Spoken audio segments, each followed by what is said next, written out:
Paper folding as an art form goes back hundreds of years and in many cultures ranging from Europe to Japan and even to Central America.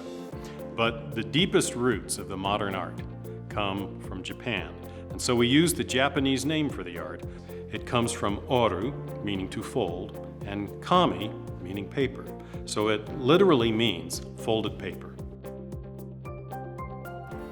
When most people see origami, they see tiny little things made out of paper, and they marvel at the delicacy, they marvel at the intricacy, but because they're small, there's not a close connection between them and the paper.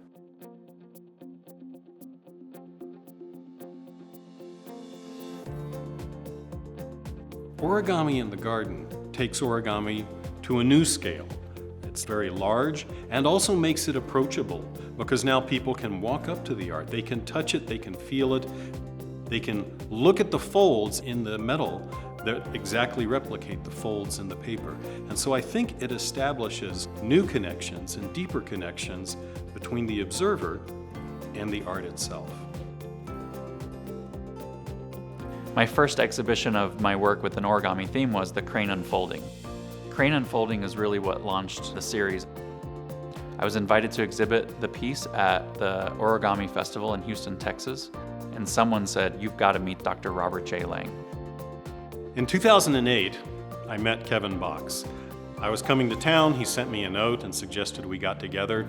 We got together for dinner talking about our mutual interests in origami and sculpture and seeking whether we could do something together, and before the dessert came, we had decided to collaborate.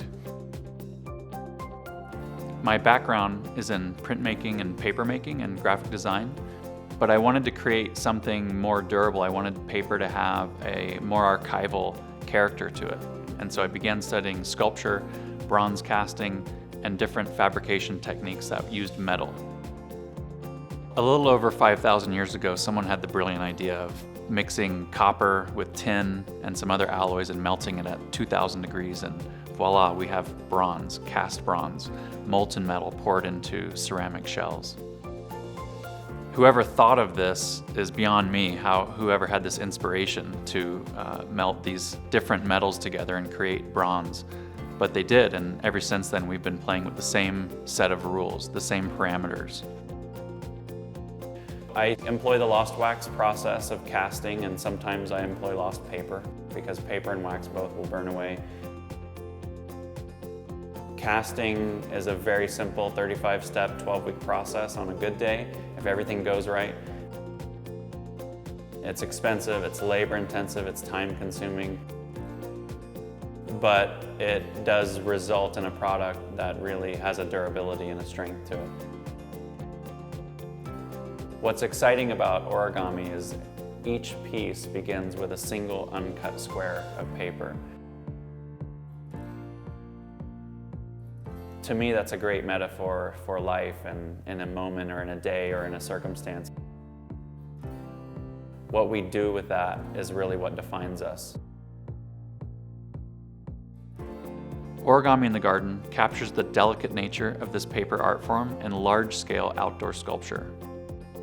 It tells an enchanting story of a piece of paper dreaming, and in this dream, the paper can become anything it wants. The paper dreams of becoming an airplane, a bird flapping through the air, a pony galloping through a field. Jui Fu and I decided to collaborate, and we created the first original origami design that I had ever worked on, which was the painted ponies. We combined our two signatures. So the symbol on the back of the pony is actually TJ's signature with my last name, Box. Masterpiece is the crescendo of Origami in the Garden. It's the crown jewel of the collection. It tells that legendary story of 1,000 origami cranes. My wife Jennifer and I created Masterpiece in 2013 when we cast 1,000 origami cranes in museum quality metals. 500 of the cranes are welded together in the 25-foot tall monument, and the other 500 cranes are scattered as individual collector pieces. When the monument is installed over its black reflective base, you can see all 1,000 cranes reflected in the surface. We really enjoy when people come to us after they've viewed Masterpiece and they tell us of stories about the first time they folded origami, whether it was an origami crane in the 4th grade as a learning lesson, or some folks have folded origami for friends for a wedding. The monument is a symbol for hope for our future.